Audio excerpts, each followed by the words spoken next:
right, speaking of James buckets, let's take a look at his Game 7 performance here, because the question, Richard, going into this game, so many people were evoking the bubble, how he left it all out there in Game 5, and in Game 6, he just didn't quite have enough. He was out there every second, laying it all out on the line, making bucket after bucket. Well, this is the thing.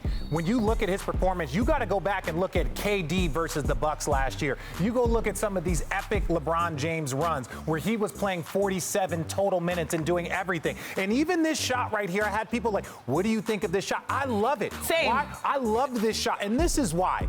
You know who takes that shot? Steph Curry. You know who takes that shot? KD. You know who takes that shot? All great players that believe that they can knock that down. And Jimmy has that same mindset, and I'm 100% okay with him. And he was in that zone. He was in that zone. Shoot, there was nobody else I wanted to take that shot. We're going to get into that shot a little more in just a moment, but first let's hear from Jimmy on the shot heard around the world.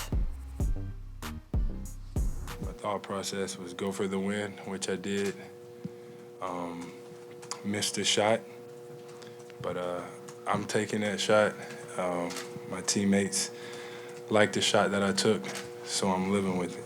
I thought it would have been an incredible storyline, you know, Jimmy to pull up and hit that three, and I love that about Jimmy. That was the right look, and I just thought, as it was leaving his hand, I thought for sure that was going down. He wasn't the only one. A lot of folks thought it was going down. He put his name in record books these playoffs. He had 4 40-point games through the postseason. That's the most by any Heat player in a single postseason in franchise history. And there have been a lot of greats who played for the Heat. So it was a three that was heard around the world. We just heard Richard and Chiney say they were totally okay with that shot. Perk, how about you? Oh, I was okay with it. Look, Jimmy played 48 minutes, right? And the Heat struggled so much in the half-court set that I think even he knew that.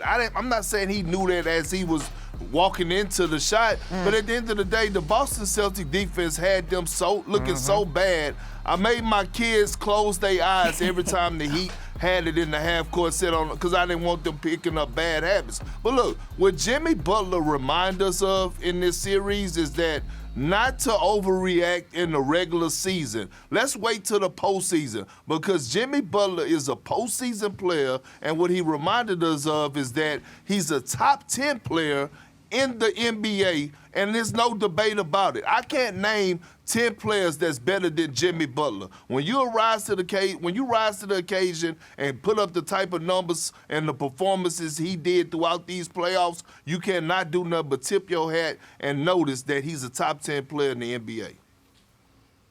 Zach? I can't fault the shot. I mean, let's break it down. You're down 2, so you can't hold for the last shot. Yep. Al Horford is kind of set. He's not backpedaling anymore. So let's say Jimmy takes it inside. He's probably going to be getting like a 12, 13-foot floater, fadeaway or something. Yeah, that's probably like a 40% shot compared to the 30% shot or 25% shot that he took. But that shot is to win the game. Even if he makes that 40% shot, Boston still has the last shot, so you have to defend them. If you do that successfully, you're going to overtime. Boston's the better team overall. Jimmy Butler's played every second of the game. I can't believe how much vitriol there is at this shot. I understand Jimmy Butler's not a great three-point shooter, but he's been shooting it well. In the playoffs. I don't mind going for the win right there in that situation. I think that's a totally fine shot. Yeah, that's what you do. You go for that shot. He hit one earlier in the first half, right from that other wing. It was beautiful.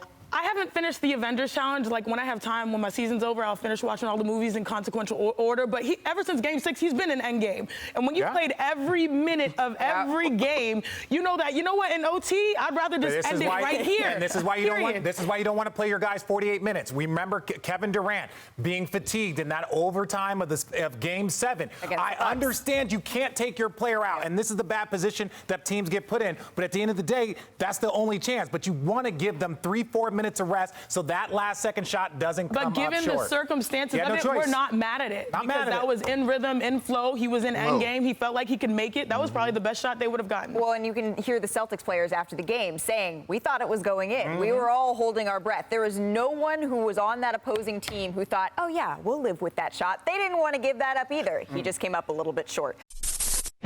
Thanks for watching ESPN on YouTube. For live streaming, sports, and premium content, subscribe to ESPN+.